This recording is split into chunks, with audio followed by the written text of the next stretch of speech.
মুমিন পুরুষ এবং মুমিনা নারী তাদেরকে আপনি অর্ডার দিয়ে দেন, ইয়া রাসূলুল্লাহ, তাদেরকে বলে দেন তারা যেন তাদের দৃষ্টিকে অবনতি করে রাখে চলে।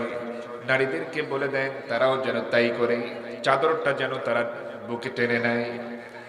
এইভাবে করে যখন বলা হলো, পর্দার আয়াত যখন নাজিল হয়ে গেল, আমার বন্ধুগণ, এবার ফজরের রক্ত আসতে তো বেশ কিছু সময় দেরি আছে। নবীজি বললেন, এই মুহূর্তে ছড়িয়ে পড়ো, মদিনার চতুর্দিকে ছড়িয়ে পড়ো, প্রত্যেক ঘরে ঘরে জানায়া দাও পর্দার আয়াত নাজিল হয়ে গেছে। জিব্রাইল এসেছিলেন রাতের প্রথম ভাগে, পর্দার আয়াত দিয়ে গেছেন, এই পর্দার আয়াত প্রত্যেক ঘরে ঘরে পৌঁছে দাও। এবার সাহাবীরা যে যার মতো করে চলছেন, নিজের বাড়িতে শুধু নয়, প্রত্যেক ঘরে ঘরে এই কথা প্রচার করে দিচ্ছেন, পৌঁছে দেওয়ার চেষ্টা করছেন। আর যার বাড়িতে যাচ্ছেন দরজায় নক করছেন, সালাম দিয়ে আর বলতেছেন, শোনো, এইভাবে কিন্তু জিব্রাইল এসে পর্দার আয়াত নাজিল করে দিয়ে গেছে। এইভাবে করে প্রত্যেকের ঘরে ঘরে পৌঁছে দিচ্ছেন। এমন সময় ফজরের আজান হয়ে গেল মসজিদে নববীতে। যখন এমন আজান হয়ে গেল, সাহাবায়ে কেরাম সকল ঘরে পৌঁছাতে পারেন নাই, কারণ অল্প সময় পেয়েছেন। সকল ঘরে এমন খবর, এমন সংবাদ পৌঁছাতে পারেন নাই। এমন সময় আজান যখন হয়ে যায়, নারীদেরও কিন্তু মসজিদে যাওয়ার বিধান তখন ছিল। নারীরাও নামাজের জন্য মসজিদে যেতেন। আমার নবীজি তিনিও মসজিদে হাজির হয়ে গেছেন, সাহাবীরাও হাজির হয়ে গেছেন। এমন সময় নারীরাও হাজির হয়ে গেছেন। নারীর একদম পেছনে ব্যবস্থা ছিল তাদের নামাজের জন্য।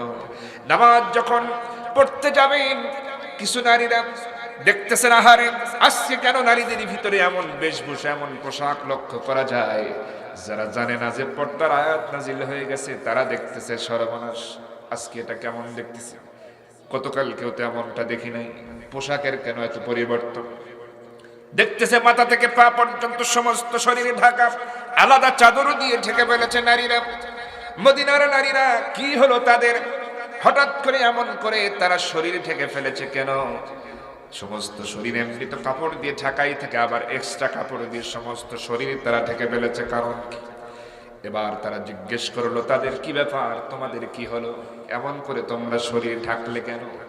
এবার তারা বলছে, কেন তোমরা জানো না, রাতের বেলায় হযরত জিব্রাইল এসেছিলেন, পর্দার আয়াত নাজিল হয়ে গেছে, ফরজ বিধান পর্দার আয়াত নাজিল হয়ে গেছে, তোমরা কি খবর পাও নাই? আমরা যখন জানতে পেরেছি আল্লাহ পাক পর্দাকে ফরজ করে দিয়েছেন, সঙ্গে সঙ্গেই আমরা এই আমলটা চালু করে দিয়েছি। সুবহানাল্লাহ। এমন কথা শুনে যারা এই খবর পায় নাই, তারা আফসোস করা শুরু করে দিল, আহারে আহারে, আমাদের কপাল, আমাদের ভাগ্য কত খারাপ, আমরা কেন রাতের বেলায় জানতে পারলাম না?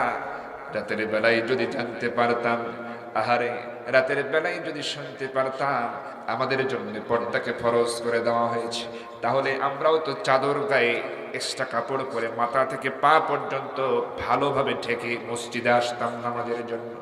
আহারে আল্লাহর হুকুম পালন করতে আমাদের অনেক দেরি হয়ে গেল, আল্লাহর হুকুম পালন করতে আমাদের জন্য তো অনেক দেরি হয়ে গেল, মিস হয়ে গেল।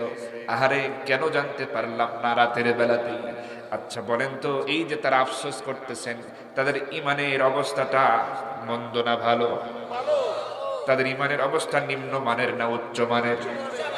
খেয়াল করেন, সামান্য সময় একটু পেরিয়ে গেছে, আর তারা আফসোস করতেছেন, আহারে কেন রাতেই জানলাম না, এই খবর কেন রাতেই পেলাম না? তাহলে আমরা চাদর গায়ে জড়িয়ে আসতে পারতাম, পর্দা সহকারে মসজিদে হাজির হতে পারতাম। এবার তারা সিদ্ধান্ত নিল, যখন নামাজ যখন শেষ হয়ে যায়, সবাই চলে যায়, কিন্তু এই নারীরা আর বের হয় না মসজিদে নববী থেকে। তারা বলতেছে, না না, ফরজ বিধান পর্দার এই বিধানটা আমরা লঙ্ঘন করতে চাই না এক মুহূর্তের জন্য।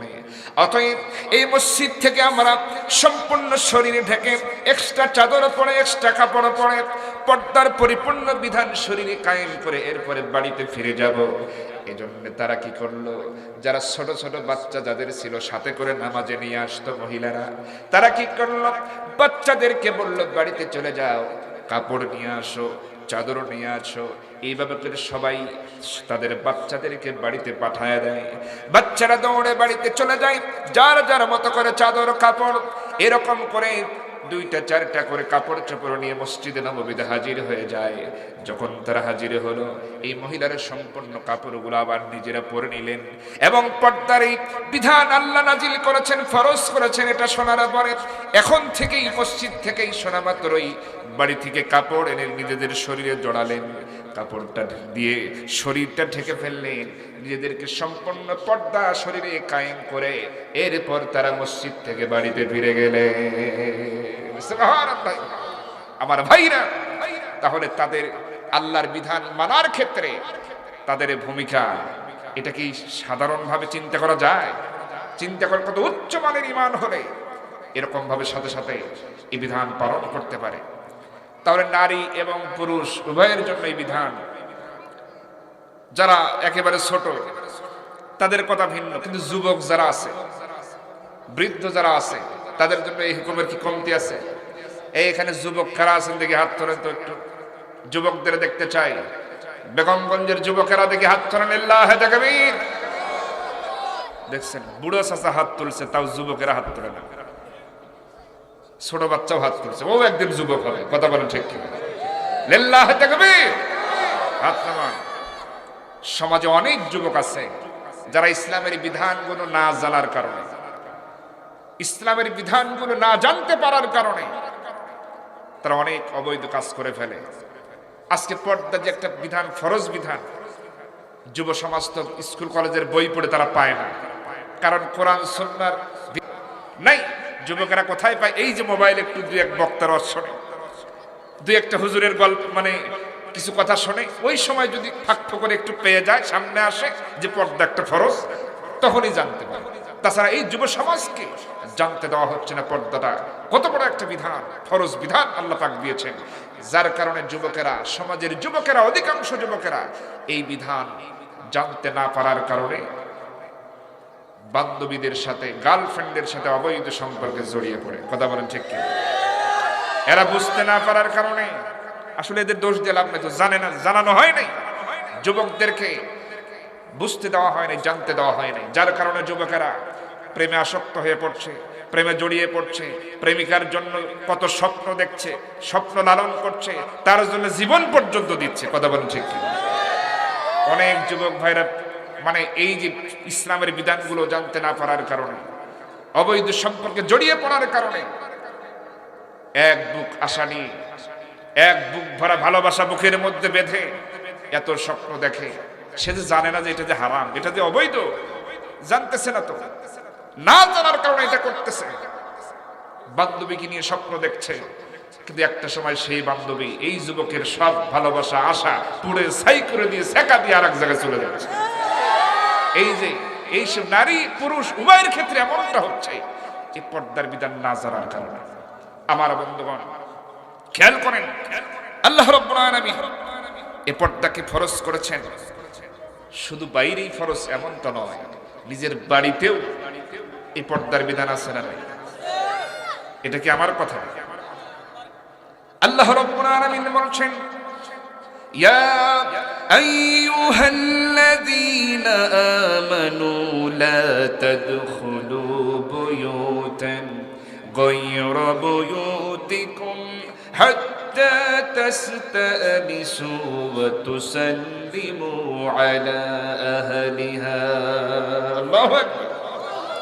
আল্লাহ রাব্বুল আলামিন বলছেন, ঈমানদারেরা, ঈমান যারা এনেছো তোমরা শুনে নাও, যখন তোমরা কারো বাড়িতে প্রবেশ করবে অবশ্যই তোমরা অনুমতি নেবে এবং সালাম না দিয়ে সেই বাড়িতে প্রবেশ করো। খেয়াল করেন, আল্লাহ রাব্বুল আলামিন কথা বলছেন, লা তাদখুলু বুয়ুতান, তোমরা ঘরে প্রবেশ করো না, গায়রা বুয়ুতিকুম হাত্তা তাস্তানিসু ওয়া তুসাল্লিমু আলা আহলিহা।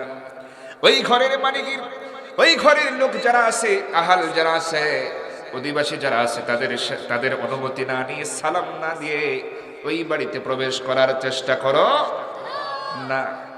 এই আয়াত যখন নাজিল হলো, আমার নবীজি এই আয়াত সকল সাহাবীর সামনে পেশ করছেন আর বুঝায়া দিচ্ছেন, আমলটা বুঝায়া দিচ্ছেন। সাহাবীদের মধ্যে একজন প্রশ্ন করলেন, ইয়া রাসূলুল্লাহ, ইয়া হাবিবাল্লাহ, তাহলে আমি যে আমার বাড়িতে থাকি, আমার বাড়িতে গিয়েও কি আমার পর্দা করা লাগবে নাকি? নবীজি বললেন, তোমার বাড়িতে কে কে আছে? সাহাবী বললেন, ইয়া রাসূলুল্লাহ, আমার বাড়িতে শুধু আমার মা আছেন, অন্য কেউ নাই। আমি আর আমার মা এক বাড়িতেই থাকি। আমি যখন বের হয়ে আসি, মা ছাড়া বাড়িতে আর কেউ থাকে না। ইয়া রাসূলুল্লাহ, এমত অবস্থায় কি আমার অনুমতি নেওয়া লাগবে নাকি, সালাম দেওয়া লাগবে নাকি, অনুমতি নিয়ে বাড়িতে যেতে হবে নাকি, প্রবেশ করা লাগবে নাকি? নবীজি বললেন, এই সাহাবীর এমন কথা শুনে, প্রশ্ন শুনে আমার নবীজি বললেন, সাহাবী আমার কাছে আসো, বসো। নবীজির কাজ তো ছিল একটু বুঝায়া দেওয়া, তাই সাহাবীরা বুঝে ফেলতেন। নবীজি শুধু ইশারা দিতেন, সব কথা খুলে বলতেন না, সাহাবীদের ডাকতেন। তেমনি ডাকলেন, ডেকে বললেন, শোনো সাহাবী, আচ্ছা তুমি কি তোমার বাড়িতে গিয়ে তুমি কি তোমার মাকে উলঙ্গ অবস্থায় দেখতে চাও নাকি? এমন কথা শুনে সাহাবী চমকে গেলেন আর বললেন, ইয়া রাসূলুল্লাহ, এটা কেমন কথা বলছেন? আমি তা কেমনে চাইব? কেউ তো তা চাইবে না। নিজের মাকে কি কেউ উলঙ্গ অবস্থায় দেখতে চাইবে নাকি? নবীজি বললেন, তুমি তোমার যদি বোন থাকতো আর যদি এভাবে যেতে, তোমার বোনকে কি উলঙ্গ অবস্থায় দেখতে চাইতে নাকি? সাহাবী আবার বললেন, ইয়া রাসূলুল্লাহ, বুঝতে পেরেছি, ভুল হয়ে গেছে আমার, বুঝতে পেরেছি। নবীজি বললেন, শোনো সাহাবী, তুমি তো জানো না, বাড়িতে গিয়ে যদি অনুমতি না নাও, সালাম না নাও, সালাম না দিয়ে অনুমতি না নিয়ে যদি ঘরে প্রবেশ করো, এমনও তো হতে পারে তোমার মা হয়তো গোসল সেরে এসেছে, কাপড়টা চেঞ্জ করতেছে, এর মধ্যেই তুমি অনুমতি না নিয়ে কোনো সাউন্ড না করে হঠাৎ করে ঢুকে পড়েছো, তোমার চোখের সামনে উলঙ্গ মায়ের দৃশ্য তোমার চোখের সামনে চলে আসতে পারে। এমন কথা শুনে সাহাবী বললেন, ইয়া রাসূলুল্লাহ, আর লজ্জা পেতে চাই না, বুঝতে পেরেছি, এখন থেকে সালাম দেব, অনুমতি নিয়ে এরপরে ভিতরে প্রবেশ করব। সুবহানাল্লাহ। এটা একদম কোরআনের আয়াত দিয়ে বলা। আচ্ছা বলেন, কোরআনে এই যে পারিবারিক শিক্ষা, সামাজিক শিক্ষা, এটা কি আমাদের জন্য, আমাদের সমাজকে নষ্ট করবে না ভালো করবে? অতএব এই পর্দার বিধান আমাদের অবশ্যই মানা দরকার।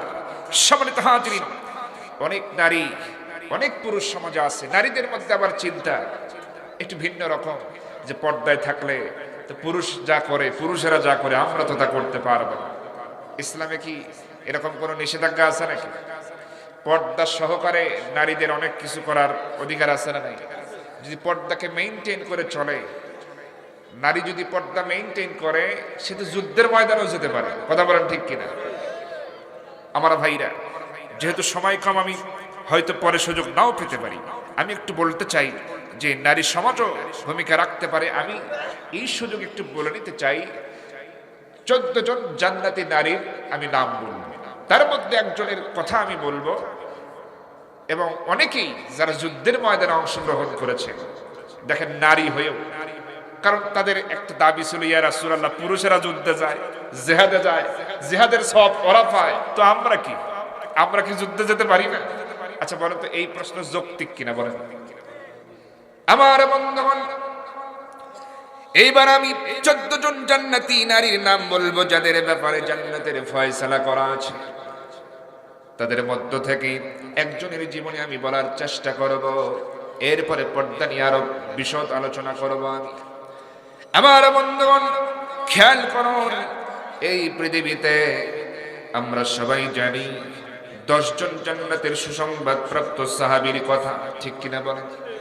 যাদেরকে আশারায়ে মুবাশশারা বলা হয়।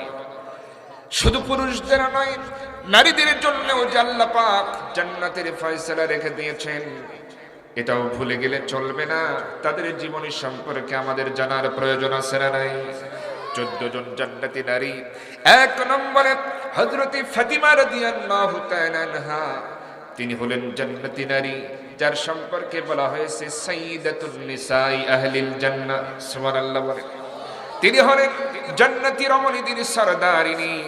2 নম্বরে খাদিজা রাদিয়াল্লাহু তাআলা আনহা। 3 নম্বরে হযরত আয়েশা সিদ্দিকা রাদিয়াল্লাহু তাআলা আনহা। 4 নম্বরে হযরত হাফসা রাদিয়াল্লাহু তাআলা আনহা। 5 নম্বরে হযরত আসিয়া আলাইহিস সালাতু ওয়াস সালাম।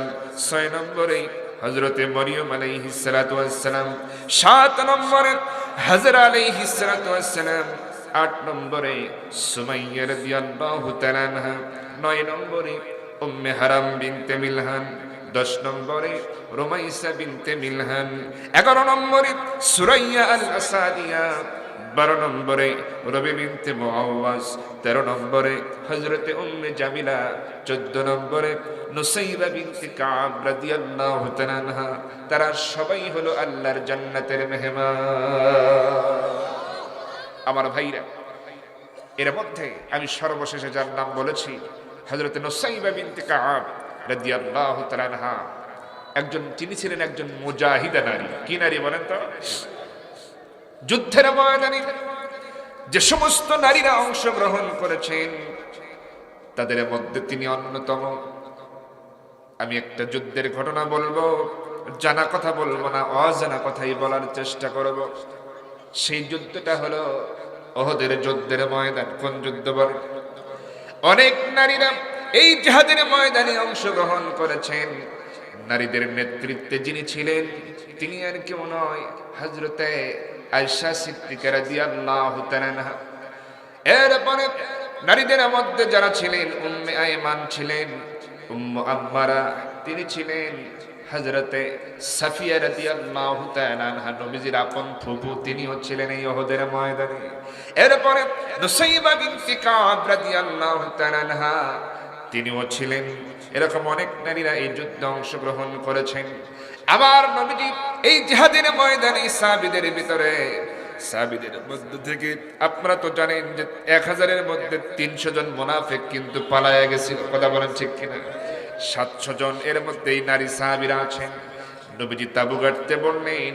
তাবু গাড়া হলো, আমার নবীজি নারীদের বললেন, শোনো, তোমাদের জন্য এই জিহাদের ময়দানে আপাতত আমি তরবারি ধরার পারমিশন দিলাম না। তোমাদের কাজ হবে হলো এই তাবুর মধ্যে, মুজাহিদদের গাড়া তাবুর ভিতরে তোমরা অবস্থান করবা। তোমাদের কাজ হবে হলো গরম পানি প্রস্তুত করে রাখবা, নরম কাপড় তৈরি প্রস্তুত করে রাখবা। কারণ আমার মুজাহিদরা যুদ্ধ করতে করতে ক্ষতবিক্ষত হবে, আক্রান্ত হবে, রক্ত ঝরবে। তাদেরকে তাবুর ভিতরে যখন দেওয়া হবে তোমরা তাদের সেবা শুশ্রূষা করবে। গরম পানি দিয়ে ক্ষতস্থানগুলো ধুয়ে দেবে, রক্তগুলো ধুয়ে মুছে পরিষ্কার করে দেবে, নরম কাপড় দিয়ে মুছে দেবে, ব্যান্ডেজ করে দেবে। এই কাজগুলো তোমরা নারীরা করবে। তবে আমি এই মুহূর্তে তোমাদের তরবারি ধরার পারমিশন দিলাম না সকলকে। তবে এর মধ্যে থেকে 2 জন নারীকে আমি চাই যাদেরকে তাবুর বাইরে একটু অন্য দায়িত্ব দিয়ে দিতে চাই। নবীজি আবার আম্মা আয়েশা সিদ্দিকা রাদিয়াল্লাহু তাআলা আনহার কাছে অনুমতি চান। আয়েশা রে, তুমি হচ্ছ নারীদের লিডার, তোমার কাছ থেকে আমি 2 জন মহিলা সাহাবীকে চাই যাদেরকে তাবুর বাইরে আমি দায়িত্ব দেব, একদম নিকটে। আম্মা আয়েশা বলছেন, ইয়া রাসূলুল্লাহ, এটা কেমন কথা বলছেন? আপনার গায়ে যুদ্ধের পোশাক, আপনার মাথায় হলো লোহার হেলমেট, আপনি হলেন এই যুদ্ধের সেনাপতি, আর আপনি আমার কাছে অনুমতি চাইছেন, এটা কেমন কথা? নবীজি যাকে ইচ্ছা আপনি নিয়ে নেন, কি দায়িত্ব দেবেন দিয়ে দেন, কোনো অসুবিধা নাই। নবীজি এবার কি করলেন? 2 জন নারী সাহাবী, একজন হলো আমার নবীজির আপন ফুফু সাফিয়া রাদিয়াল্লাহু তাআলা আনহা, তাকে ডাকলেন, ডেকে বললেন, ফুফু জান, এই যে দিলাম আপনার হাতে তরবারি, তবে যুদ্ধের ময়দানে যাবার জন্য নয়, আপনি এখানে এই তাবুর সামনে দাঁড়িয়ে থাকবেন তরবারি হাতে নিয়ে, আর দেখবেন দূর থেকে কোন শত্রু আসে কিনা এই তাবুকে লক্ষ্য করে আক্রমণ করার জন্য। যদি আপনি এটা টের পান যে কেউ আসতেছে, তাহলে একটু জানায়া দিবেন, সিগন্যাল দিবেন, সতর্ক করবেন, এটাই হলো আপনার কাজ। আর আরেকজন হলো হযরতে নুসাইবা বিনতে কাব রাদিয়াল্লাহু তাআলা আনহা, তাকে ডেকে বলছেন, শোনো রে নুসাইবা, তোমার দায়িত্ব হলো এই তাবুর সামনে দিয়ে তুমি পানি নিয়ে হাঁটাহাঁটি করবা। পানি নিয়ে তুমি এক হাতে গ্লাস আর এক হাতে পানির মশক নিয়ে প্রস্তুত হয়ে থাকবা, পানি পান করানোর দায়িত্ব পালন করে যাবে। কারণ এই জিহাদের ময়দানে আমার সাহাবীরা যখন যুদ্ধ করতে করতে যখন তাদের ঘাম ঝরে যাবে, তৃষ্ণা লাগবে, পানি খাওয়ার জন্য দৌড়ে চলে আসবে তাবুর কাছে, আর তুমি এই পানি ঢেলে দেবে মুজাহিদ ভাইয়ের জন্য। পানি খেতে যেন দেরি না হয়ে যায় সাহাবীদের, মুজাহিদদের পানি যেন খুঁজতে না হয়, এজন্য তুমি পানি নিয়ে এখানে হাঁটাহাঁটি করবা তাঁবুর সামনে দিয়ে।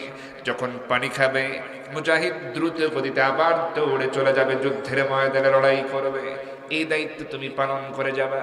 দুইজনকে দুই দায়িত্ব পালন করার জন্য নবীজি যখন বললেন, এবার সাফিয়া রাদিয়াল্লাহু তাআলা আনহা নবীজির ফুফু বলতেছে, ভাতিজা মুহাম্মদ বুঝতে পেরেছি, আমি সাফিয়া, আমি তোমার ফুফু, আমার বয়স অনেকটা বেশি হয়ে গেছে, তারপরেও তুমি আমাকে যে দায়িত্ব দিয়েছ, শোনো রে আব্দুল, শোনো রে আমার ভাতিজা মুহাম্মদ বিন আব্দুল্লাহ, শুনে রাখো, আমার বয়স বেশি হতে পারে, কিন্তু তুমি আমার দৃষ্টি শক্তি সম্পর্কে অবশ্যই ধারণা তোমার আছে। আমার দৃষ্টি শক্তিকে ফাঁকি দিয়ে, চোখকে ফাঁকি দিয়ে কেউ এই তাঁবুর কাছে আসতে পারবে না। তার দৃষ্টি শক্তি প্রখর ছিল, যদিও তার বয়স একটু বেশি হয়েছিল।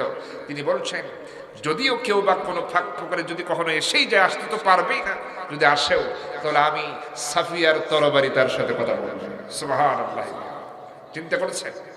এরপরে নুসাইবা রাদিয়াল্লাহু তাআলা আনহা দায়িত্ব বুঝে নিলেন, ইয়া রাসূলুল্লাহ, আমি পানি পান করার দায়িত্ব আমি নিয়ে নিলাম। তাহলে এর দ্বারা কি বোঝা যায়? নারীদেরও যুদ্ধের ময়দানে অবদান রাখার সুযোগ আছে না নাই? আমার ভাইরা, এই যে দেশে যে একটা আন্দোলন হয়ে গেল, 24 আন্দোলন, এখানে কি শুধু পুরুষেরাই যোগ দিয়েছে না নারীরাও ছিল? যুবকেরা ছিল, যুবতীরাও ছিল। দেখেন, কোনোটাকে খাটো করে দেখার সুযোগ নাই। আপনি হয়তো এখানে দেখতেছেন পর্দা লঙ্ঘন হয়েছে, মনে হতে পারে, কিন্তু দেশে তো কোনো পর্দাই নেই, ইসলামের তো কোনো বিধানই নাই। কথা বলেন ঠিক কিনা? এখানে পর্দা সম্পর্কে ওয়াজ করলে কে শুনবে আর কে বুঝবে?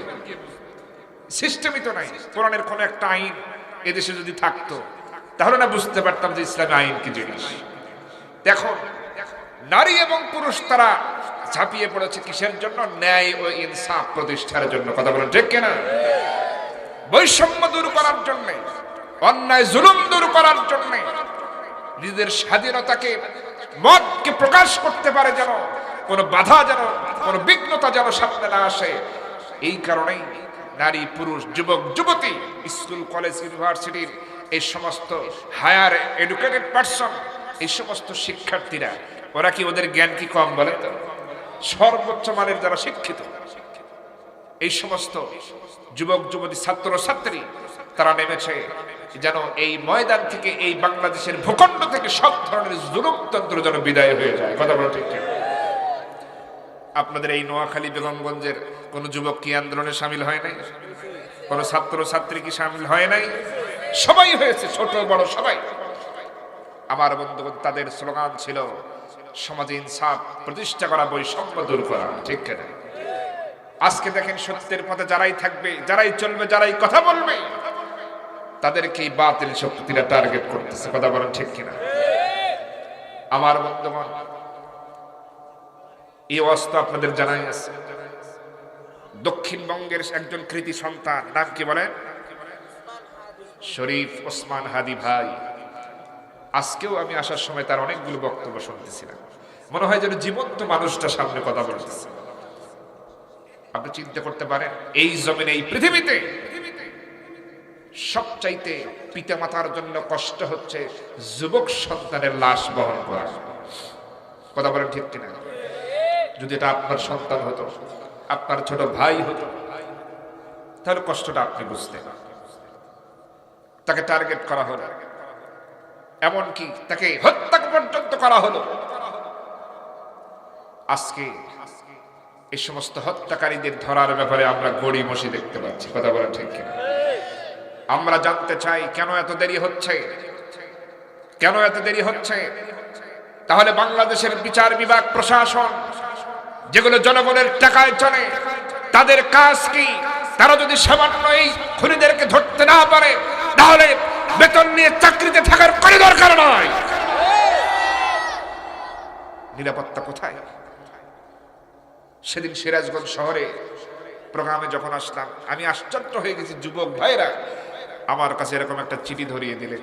যুবকেরা, সবাই যুবক, একদম এসে বল, মানে মুখে না বলে চিঠি ধরে দিল। আমি পড়তে শুরু করলাম, দেখলাম বলছে, হুজুর, এখানে এই শহরে নেশা জাতীয় দ্রব্য দিয়ে এর মানে বিষয়ে আপনি কথা বলবেন যেন নেশা থেকে যুবকেরা ফিরে থাকে, এবং সুদের বিরুদ্ধে বলবেন, মানে ইসলামের বিধান কি এটা বলবেন। হ্যাঁ, আরো অনেক কথাই বললেন। এরপরে বললেন যে শরীফ ওসমান হাদি ভাইকে নিয়ে অবশ্যই কিছু বলবেন এবং তার জন্য দোয়া করবেন। এই কথা বললেন, আমি অবাক হয়ে গেলাম। যুবকদের ভিতরে সমাজ সুন্দর হোক এই জন্য কি করণীয়, এই চেতনা যুবকদের মধ্যে যুবকেরা লালন করে। আমি খুশি হয়ে গেলাম। আমি তাদের জন্য বললাম, মনে মনে ভাবলাম কি বলে আমি তাদের উপহার দিই। শরীফ ওসমান হাদি সদ্য কেবল দুনিয়া থেকে বিদায় নিয়েছে, এখনো তার কথা মনে হৃদয়ে রক্তক্ষরণ হয়। তাকে নিয়ে আমি কি বলবো আর তাদের যুবকদের কি উপহার দেব। আমি অফিসে ঢুকলাম, 2 কলম লিখতে বসলাম, একটা গান লিখে ফেললাম এবং সেটা শোনায়া দিলাম। তারা খুশি হলেন যে আমরা এমনটাই চেয়েছিলাম। যদিও ভালোভাবে লিখতে পারিনি, আমি তো লেখক নই। আমি কি 2-1টা বলবো নাকি 2-1 লাইন বলবো? আসলে শহীদেরা আমাদের জন্য প্রেরণা, তাদের ব্যাপারে তো আমাদের কথা বলাই দরকার, ঠিক কিনা বলেন? উসমান হাদি দেশের গর্ব মোদের অহংকার, মারলো যারা সন্ত্রাসী তারা জাতির কুলাঙ্গার। কথা বলেন ঠিক কিনা? উসমান হাদি দেশের গর্ব মোদের অহংকার, মারলো যারা সন্ত্রাসী তারা জাতির কুলাঙ্গার। পাষাণ খুনিরা ভেবে নিয়েছিল মারলেই বুঝি শেষ, ওরা তো জানে না বিপ্লবীরা সবাই বাংলাদেশ। কথা বলেন ঠিক কিনা? পাষাণ খুনিরা ভেবে নিয়েছিল মারলেই বুঝি শেষ, ওরা তো জানে না বিপ্লবীরা সবাই বাংলাদেশ। সত্য ন্যায়ের পথে চলে যারা তারা কভু ভয় পায় না, উসমান হাদি মোদের সামনে হয়ে আছে প্রেরণা। সত্য ন্যায়ের পথে যারা চলে যারা তারা কভু ভয় পায় না, উসমান হাদি মোদের সামনে হয়ে আছে প্রেরণা। মোরা হারব না, মোরা থামব না, এসব সন্ত্রাসীদের কভু ছাড়ব না। কথা বলো ঠিক কিনা? মোরা হারব না, মোরা থামব না, এসব সন্ত্রাসীদের কভু ছাড়ব না। সত্য ন্যায় আর ইনসাফ পেতে শপথ নিয়েছে যারা, কিসের হত্যা কিসের হুমকি ভয় পায় না কো তারা। সত্য ন্যায় আর ইনসাফ পেতে শপথ নিয়েছে যারা, কিসের হত্যা কিসের হুমকি ভয় পায় না কো তারা। ওসমান হাদি তাদের মতোই চির বিপ্লবী বীর, রাজপথে গিয়ে প্রভুর নামে বলতো যে তাকবীর, লিল্লাহ তাকবীর।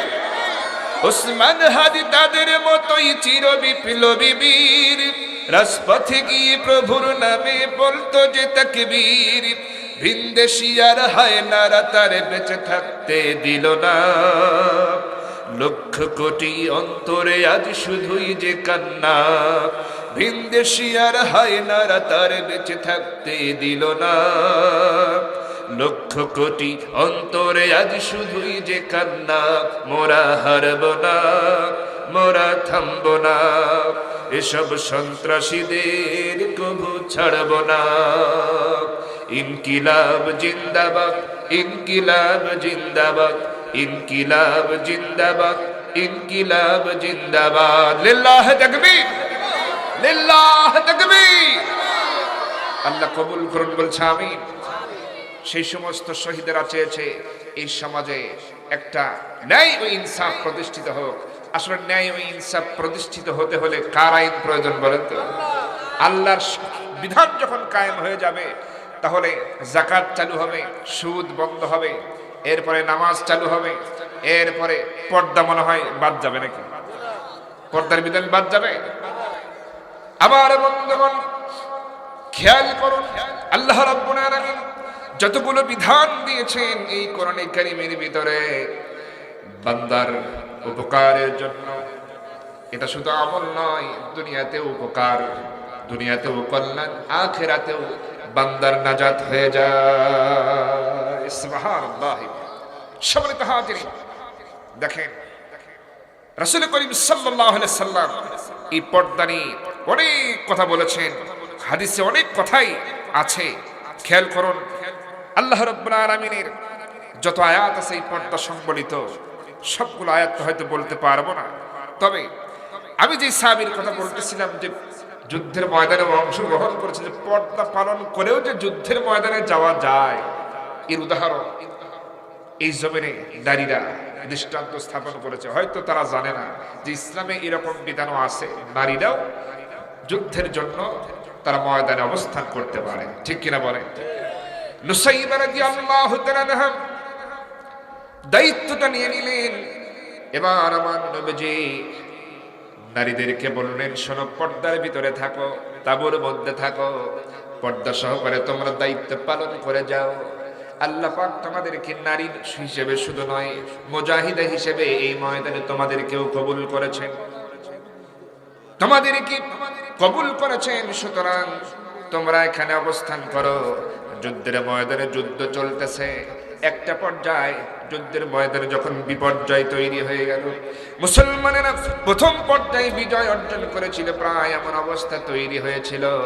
কিন্তু এই যে গিরিপথটা ফাঁকা করার কারণে, একটা ভুল সিদ্ধান্ত নেওয়ার কারণে মুসলমানেরা আক্রান্ত হয়ে যায়। মুসলমানদের করুণ পরিণতি শেষ পর্যন্ত হয়ে যায়। সাহাবায়ে কেরাম একজন দুইজন করতে করতে 70 জন সাহাবী কিন্তু এই উহুদের ময়দানে শাহাদাত বরণ করে। কথা বলেন ঠিক কিনা? 70 জন সাহাবী শাহাদাত বরণ করে আমার নবীজি আক্রান্ত হয়ে যান। নবীজি কেউ পাথর মেরে তার মাথার ভিতরে চিকন লোহা পর্যন্ত ঢুকে থাকে, দাঁত পর্যন্ত ভেঙে ফেলা হয়। নবীজি বেহুশ হয়ে যখন উপর হয়ে মুখ থুবড়ে পড়ে গিয়েছিলেন, বেহুশ হয়ে গিয়েছিলেন, হাদিসের মধ্যে এসেছে কাফের বেঈমানেরা একটা শব্দ উচ্চারণ করেছিল, কুতিলা মুহাম্মদ, মুহাম্মদকে আমরা হত্যা করে ফেলেছি। এই কথা গোটা যুদ্ধের ময়দানে যখন ছড়িয়ে যায়, নুসাইবা বিনতে কাব রাদিয়াল্লাহু তাআলা আনহা, যিনি পানি পান করানোর দায়িত্ব পালন করছিলেন, মাঝে মাঝে তিনি পানি ঢেলে দেন। মুজাহিদ এক একজন দৌড়ে আসে পানি খাওয়ার জন্য, তিনি পানি ঢেলে দেন। ওই ফাঁকে একটু জিজ্ঞেস করেন, মুজাহিদ ভাই, যুদ্ধের ময়দানের অবস্থাটা কি? সাহাবী পানি পান করে দ্রুত দৌড়ে চলে যায়, এই ফাঁকে জবাবটাও দিয়ে যায়, যুদ্ধের ময়দানের অবস্থা ভালো। কিন্তু পরবর্তী সময় যখন কোন সাহাবী আসতো, শেষ পর্যায়ে যুদ্ধের অবস্থা যখন একেবারে ভয়াবহ পর্যায়ে চলে গিয়েছে, তখন সাহাবী পানি পান করতে এসে যখন জিজ্ঞাসিত হয়, নারী সাহাবী যখন জিজ্ঞেস করতেন, মুজাহিদ ভাই, যুদ্ধের ময়দানের অবস্থাটা কি? ওই সাহাবী তখন বলতেন, ও মুজাহিদা বোন, শুনে রাখো, ময়দানের অবস্থা ভালো নয়, কারণ অসংখ্য সাহাবীরা শহীদ হতেছে। সাহাবায়ে কেরাম শুধু শহীদ হতেছে এমনটা নয়, কাফের বেঈমানেরা নবীজিকেও শহীদ করেছে, হত্যা করে ফেলেছে তারা। এই কথা যখন নুসাইবা রাদিয়াল্লাহু তাআলা আনহার কানে যায়, তিনি আর ধৈর্য ধরে রাখতে পারেন না।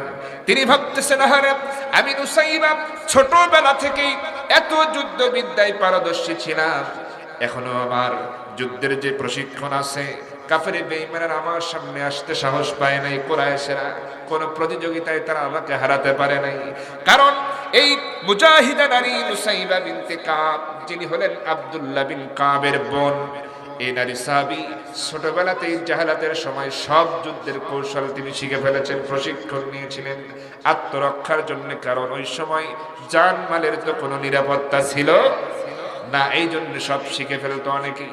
তিনি তার মধ্যে একজন, কিন্তু তার প্রশিক্ষণ এতই ভালো হয়েছে, ওই সময় প্রতিযোগিতা যদি হতো, তার সাথে কেউ তরবারি দিয়ে জিততে পারতো না। তীর চালানোর কোনো প্রতিযোগিতা হলে নিশানা বরাবর তিনি আগে মারতেন, তার মতো কেউ পারতো না। বল্লম ছুঁড়ে মারতেন, সব কিছু তিনি পারতেন। দ্রুত গতিতে ঘোড়া চালানোর ব্যাপারে যদি প্রতিযোগিতা হতো, নুসাইবা বিনতে কাব আগে চলে যেতেন। এরকম একজন মুজাহিদা নারী যখন জানতে পারলেন নবীজিকে হত্যা করা হয়েছে, নবীজিকে শহীদ করা হয়েছে, করতে পারেন নাই, তিনি ভাবতেছেন কি হবে আর পানি পান করায়া, এই দায়িত্ব পালন করে আর কি হবে, কারণ নবীজি তো বেঁচে নাই, নবীজিকে শহীদ করা হয়েছে, আমি আর এই দায়িত্ব পালন করে কি করব? অতএব আমি নুসাইবা তরবারি ধারণ করতে চাই। এই জিহাদের ময়দানে আমি নুসাইবা তরবারি নিয়ে যুদ্ধের ময়দানে অংশগ্রহণ করব, ঝাঁপিয়ে পড়ব, লড়াই করব, নবী হত্যার প্রতিশোধ নেব। আমি নবী হত্যার প্রতিশোধ নেওয়ার জন্য, আল্লাহর দ্বীনকে বিজয়ী বেশে রাখার জন্য তরবারি ধারণ করে জিহাদ করে যাব, লড়াই করে যাব, প্রয়োজনে শহীদ হয়ে যাব। রাসূল বিনে আমি নুসাইবা বেঁচে থাকতে চাই না। আল্লাহু আকবার। নারী সাহাবীর ঈমান মনে হয় দুর্বল, ঈমান দুর্বল নাকি? আমার ভাইরা, নুসাইবা রাদিয়াল্লাহু তাআলা আনহার সঙ্গে সঙ্গে হাতের গ্লাসটা ছুঁড়ে ফেলে দিলেন।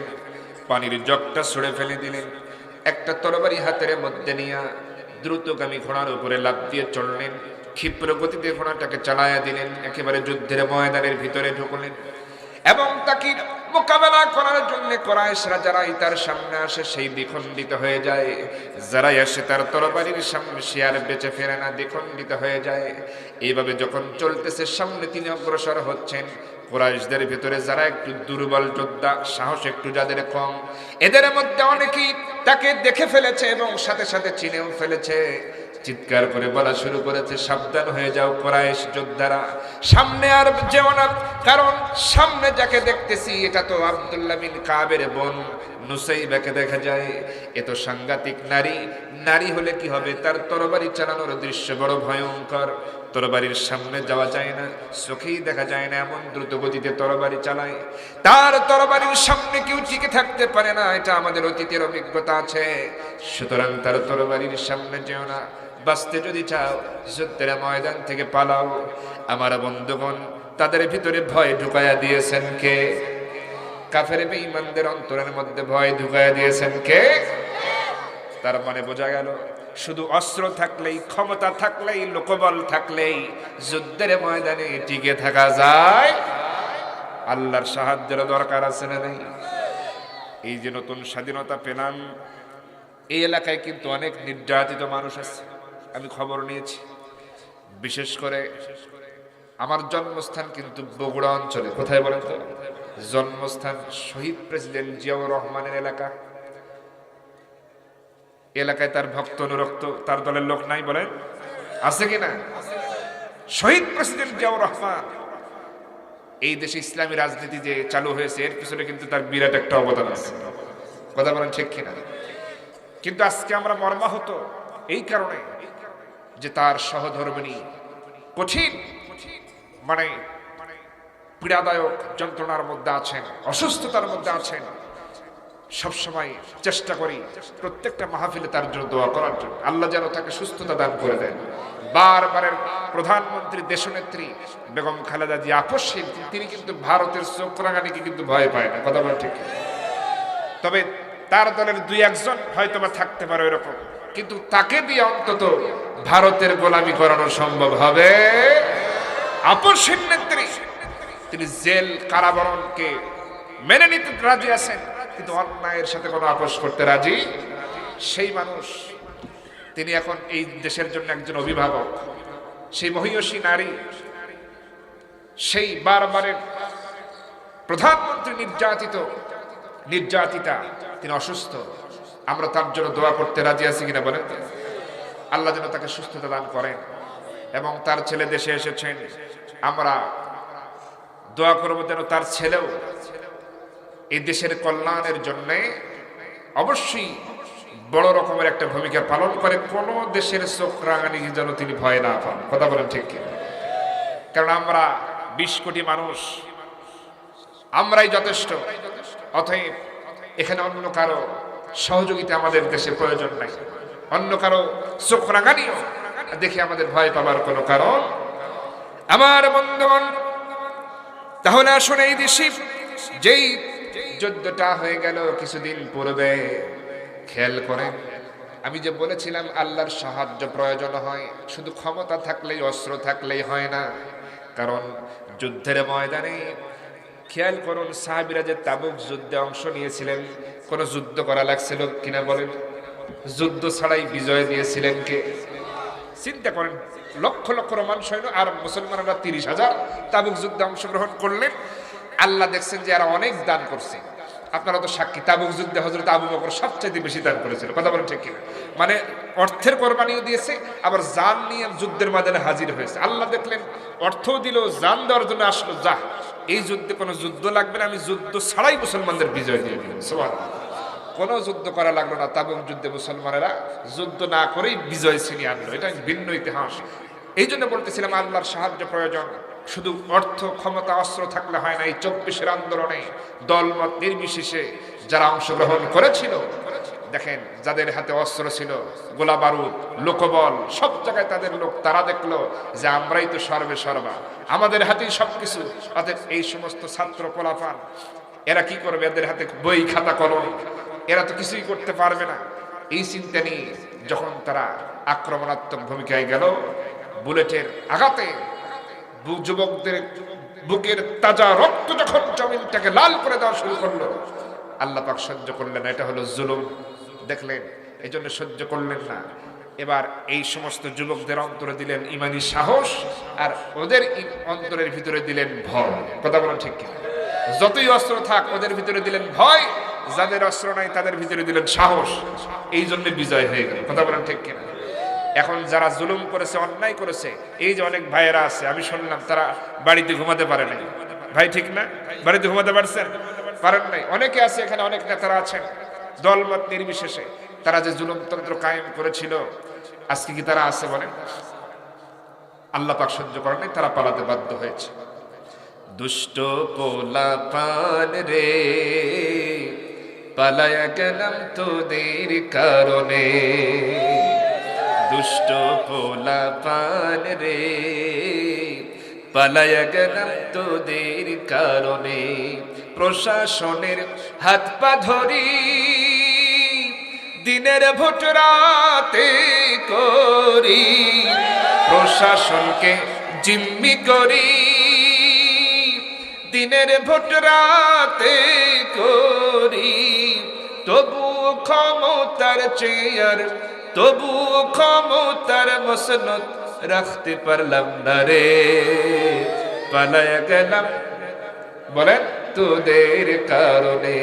দুষ্ট পোলাপান রে, পালায়া গেলাম। আপনারা কি বুঝতেছেন? দুষ্ট পোলাপান রে, পালায়া গেলাম। সোনা দানা টাকা কড়ি, ডজন খানেক ব্রিফকেস ভরি। সোনা দানা টাকা কড়ি, ডজন খানেক বস্তায় ভরি।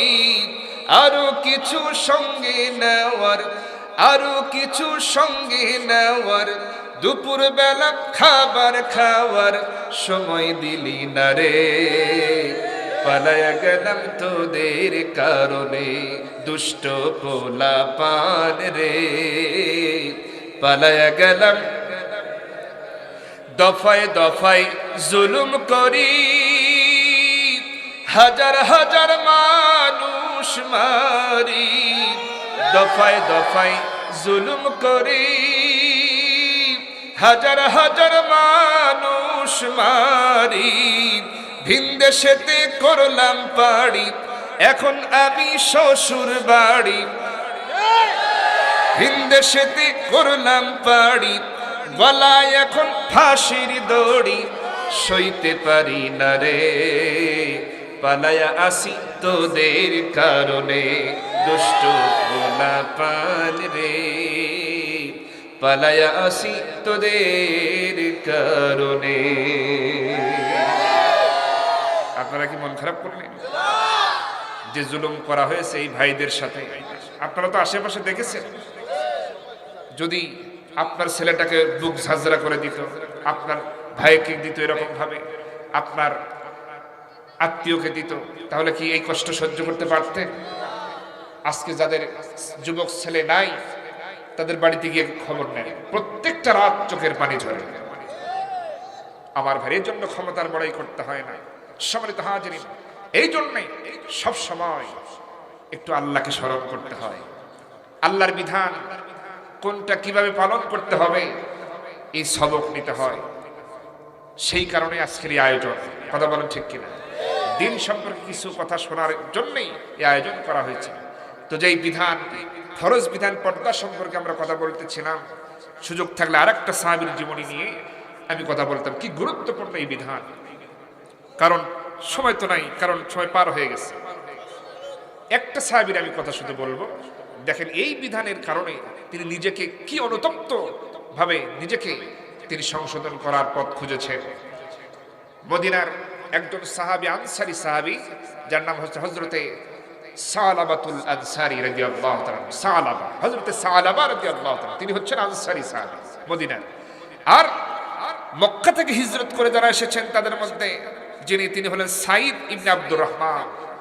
ইনি হলেন মুহাজির, হিজরত করে আসছেন। নবীজি তো বলেছেন যারা মুহাজির এবং আনসার তোমরা ভাই ভাই হয়ে যাও, ভাই ভাইয়ের মতো মর্যাদা দিও। আমার বন্ধুগণ, আমার মনে হয় টাইম শেষ হয়ে গেছে। আমার তো টাইম ছিল কয়টায়? ও 11টা পর্যন্ত আছে নাকি টাইম? না একটু বলবো ভাই, বলবো। আচ্ছা খেয়াল করেন তাহলে, সাইদ ইবনে আব্দুর রহমান রাদিয়াল্লাহু তাআলা আনহু তিনি হচ্ছেন মুহাজির, মানে মক্কা থেকে যারা হিজরত করে মদিনায় আসছে।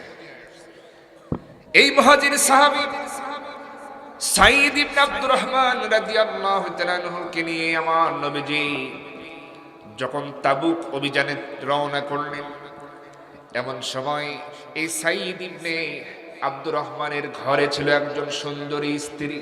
কি ছিল বলে? সুন্দরী স্ত্রী ছিল। আর এই সাইদ ইবনে আব্দুর রহমান তার সঙ্গে অন্তরঙ্গ ঘনিষ্ঠ সম্পর্ক হলো হযরতে সালাবা রাদিয়াল্লাহু তাআলা আনহু। একদম ভাই ভাই, বন্ধু বন্ধু, অন্তরঙ্গ দিনের সম্পর্ক। এবার কি হলো, নবীজি যখন হযরতে সাইদ ইবনে আব্দুর রহমানকে নিয়ে যখন তাবুক অভিযানে রওনা করলেন, অনেক সাহাবী নবীজির সঙ্গে রওনা করেছেন, 30,000।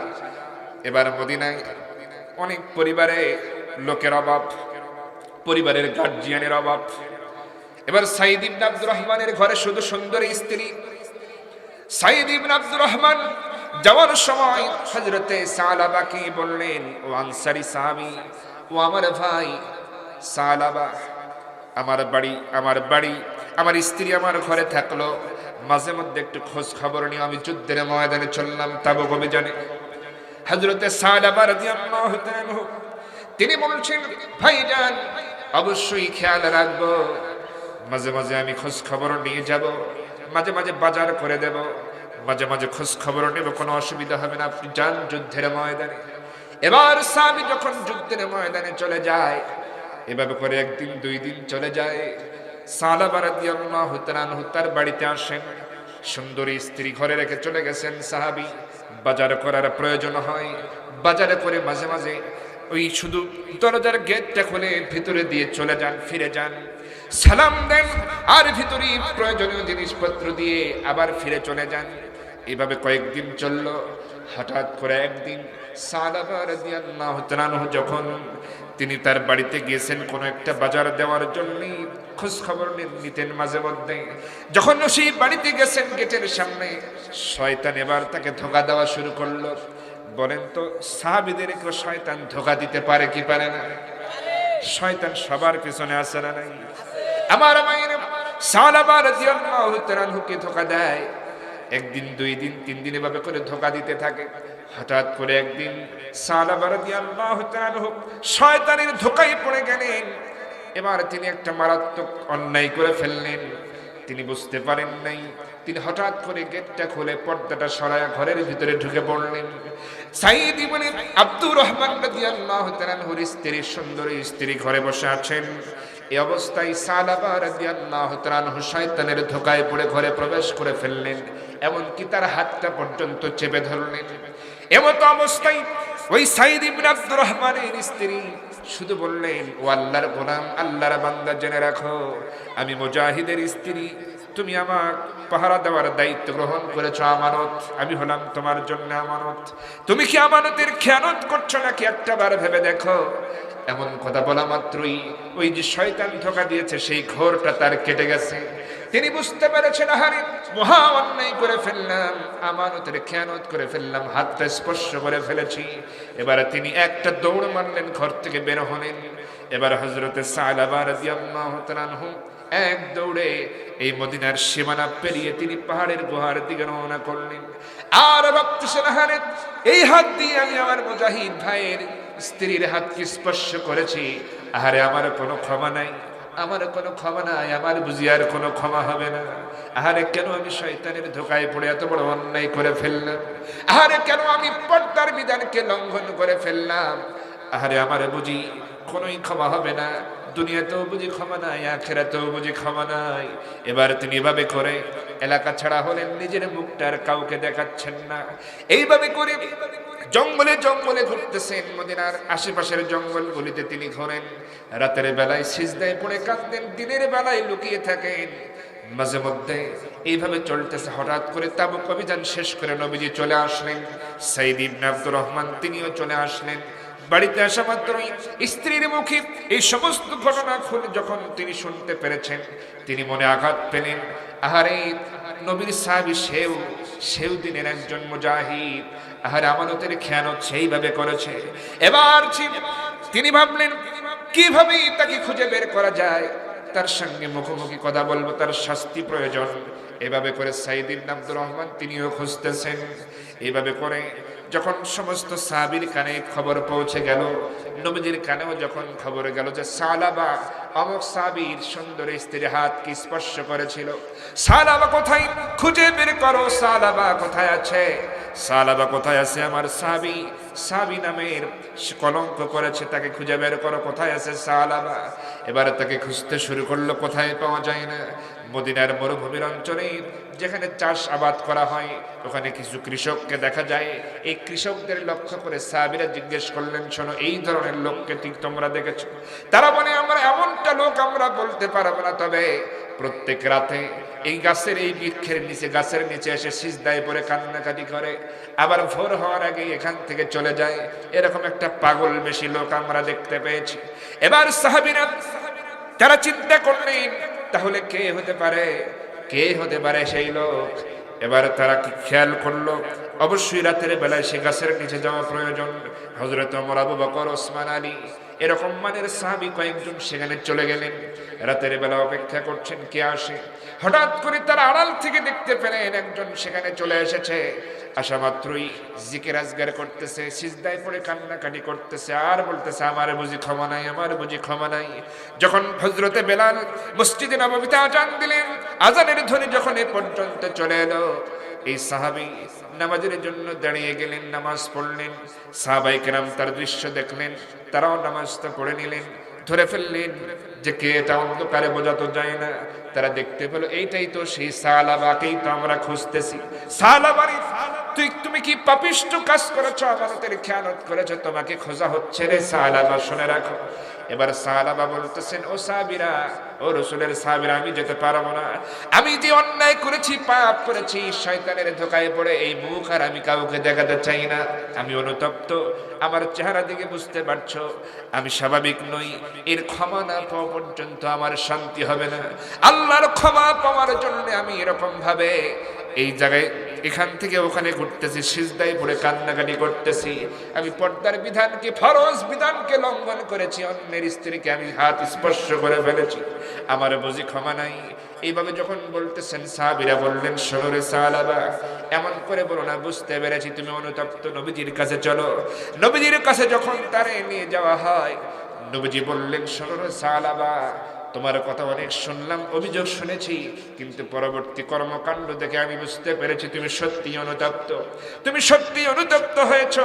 তোমার চেহারা দেখে বোঝা যায় তুমি কান্নাকাটি করো সবসময় আল্লাহর ক্ষমা প্রার্থনা করতেছো, নিজের চেহারাটা পর্যন্ত মদিনার লোকদের দেখাতে চাও না। এতই তুমি শরম পেয়েছো, লজ্জা পেয়েছো, শয়তানের ধোঁকায় পড়ে তুমি এমনটা করেছো রে সালাবা। সাথে সাথে তুমি তওবাও করা শুরু করে দিয়েছো। শুনে রাখো রে সালাবা, আল্লাহ রাব্বুল আলামিন তোমার তওবাকে কবুল করে নিয়েছে। এবার হযরত সালাবা রাদিয়াল্লাহু তাআলা আনহু, তিনি এবার তবুও তার মনে শান্তি নেই। আল্লাহ মাফ করে দিলে কি হবে, তওবা কবুল করলে কি হবে, তার চোখের সামনে থেকে দৃশ্য তো যাচ্ছে না। এবার হযরত সালাবা রাদিয়াল্লাহু তাআলা যখন নামাজে দাঁড়ালেন, নামাজে দাঁড়ানোর সঙ্গে সঙ্গে নবীজি তেলাওয়াত করেছেন, সূরা ফাতিহা তেলাওয়াত করলেন, এবং তেলাওয়াত করার পর সূরা তাকাসুরের একটি আয়াত যখন তার কানে পড়ল, হাত্তা যুরতুমুল মাকাবির, এই আয়াতটা যখন হযরত সালাবার কানে চলে আসলো, শুরু থেকেই তিনি একটা করে আয়াত শোনেন আর চিৎকার দিয়ে ওঠেন, একটা করে আয়াত পাঠ শোনেন সূরা তাকাসুরের, আর তিনি চিৎকার দিয়ে ওঠেন, হাত্তা যুরতুমুল মাকাবির। এই আয়াতটা শোনার মাত্র এমন জোরে চিৎকার দিয়ে উঠলেন হযরতে সালাবা, এক চিৎকারে তিনি বেহুশ হয়ে পড়লেন। এবার যখন নামাজটা সমাপ্ত হয়ে গেল, নবীজি বললেন, দেখো তো চিৎকার করলো মনে হয় সালাবা, কি হয়েছে তার? এবার তাকে ধরা হলো, চতুর্দিকে সাহাবায়ে কেরাম বসেছেন, তাকে এবার চতুর্দিকে ঘিরে ধরে বসেছেন, তাকে ধরেছেন। নবীজি বললেন, তার চেহারার দিকে একটু পানি ছিটে দাও। সাহাবায়ে কেরাম পানি ছিটে দিলেন, তবুও তার হুঁশ হয় না। সাহাবায়ে কেরাম পরীক্ষা করে দেখতেছেন, সে আর বেঁচে নাই। নবীজিকে জানানো হলো, ইয়া রাসূলুল্লাহ, সালাবা দুনিয়া থেকে বিদায় গ্রহণ করেছে, সে আর বেঁচে নাই। আবার নবীজি বলতেছেন, সাহাবীরা রে, সালাবা এতই অনুতপ্ত হয়েছিল, এতই অনুতপ্ত হয়েছিল, সামান্য এই এত বড় একটা পর্দার বিধান হাত স্পর্শ করেছে, জেনার কাজে এখনো লিপ্ত হয় নাই, তারপর ওই হাতটা স্পর্শ করার কারণে এটাও সে পর্দার বিধান লঙ্ঘন করেছে ঠিক, কিন্তু এর বিনিময়ে সেই এলাকা ছাড়া হয়েছে, কতগুলো দিন সেজদায় পড়ে কান্নাকাটি করেছে, তার চেহারাটা কেমন হয়ে গেছে, চেহারায় সেই মানুষকে দেখাবে না এমন লজ্জা শরম পেয়েছে, এবং সেই আল্লাহর ক্ষমা পাওয়ার পরেও নিজেকে সে ধরে রাখতে পারে নাই, তার দৃশ্য চোখের সামনে ভাসতেছিল, যার কারণে কোরআনের আয়াত শোনা মাত্রই আখিরাতকে জাহান্নামের কঠিন শাস্তিকে ভয় পেয়ে সে চিৎকার করে জমিন থেকে বিদায় গ্রহণ করলো, দুনিয়া থেকে সে বিদায় নিল, মরে গেল। আমি নবী সাক্ষী থাকলাম, আল্লাহ রাব্বুল আলামিন সাহাবাকে মাফ করে দিবেন, জান্নাত দিয়ে দিবেন। সুবহানাল্লাহ। আমার ভাইরা, এই জন্যই সাহাবীদের মতোই আমাদের ভিতরে ওই রকম অনুতপ্ত হওয়ার মানসিকতা থাকতে হবে। আমাদের জীবনে ভুল ভ্রান্তি থাকতে পারে সবার, এরকম পর্দার বিধান অনেক লঙ্ঘন হয়ে যায়, আল্লাহ পাক এর থেকে হেফাজত করুন। এবং বিশেষ করে পর্দা বিধান যাতে লঙ্ঘন না হয়, পরিবারের ভিতরে কিভাবে পর্দা করব, আল্লাহ পাক সে কথা সব জায়গায় বলে দিয়েছেন। আর নারীদের জন্য, পুরুষদের জন্য মাহারাম কারা, মানে যাদের সামনে শুধু দেখা করা যাবে, মহিলাদের জন্য 14 জন, পুরুষদের জন্যও 14 জন। যেমন মহিলাদের জন্য বাবা, আপন দাদা, আপন নানা, আপন চাচা, আপন মামা, আপন ভাই, স্বামী, আপন ছেলে, আপন ভাইয়ের ছেলে, আপন বোনের ছেলে, আপন ছেলের ঘরে নাতি, আপন মেয়ের ঘরে নাতি, আপন শ্বশুর, আপন মেয়ের জামাই, এই 14 জন মাহারাম। এদের সারা বাইরে যাদের কাছেই যাবে পর্দা মেনেই যেতে হবে, কথা বলা ঠিক কিনা? এরকম অনুরূপভাবে পুরুষদের জন্যও। সুতরাং এই পর্দার ফরজ বিধান মেনে চলতে আমরা সবাই রাজি আছি তো? সবাই এই যুবক ভাইরা রাজি আছেন তো? যুবক ভাইরা প্রেম করেন কারা, দেখি হাত তোলেন তো। সর্বশেষ আমার কথা, প্রেম করেন কারা? যুবক ভাইরা প্রেম করেন কারা, দেখি, সাহস পাচ্ছেন না। এই যে আপনারা বিধান যে জানেন, আল্লাহর দেওয়া বিধান জানা নাই, যে আপনারা জানেন না, এই জন্যই ভুলটা করতেছেন। এই জন্য অবৈধ প্রেম আর করা যাবে, যারা এটা করছেন করা যাবে, আবার প্রেম করে ছাকা খাওয়াও যাবে, তার আগে বিয়ে করে ফেলেন, যা করছেন ওই পর্যন্ত থেমে যান, বিয়ে করে ফেলেন। এই ধরনের অবৈধ সম্পর্ক ইসলামে স্থান নাই, কথা বলেন ঠিক কিনা? অতএব বিয়ে করে ফেলেন, পরিবারকে জানান বিয়ের দরজা খোলা আছে, কথা বলেন ঠিক কিনা? হালাল সম্পর্ক চাই, হারাম সম্পর্ক চাই না, কথা বলেন ঠিক কিনা?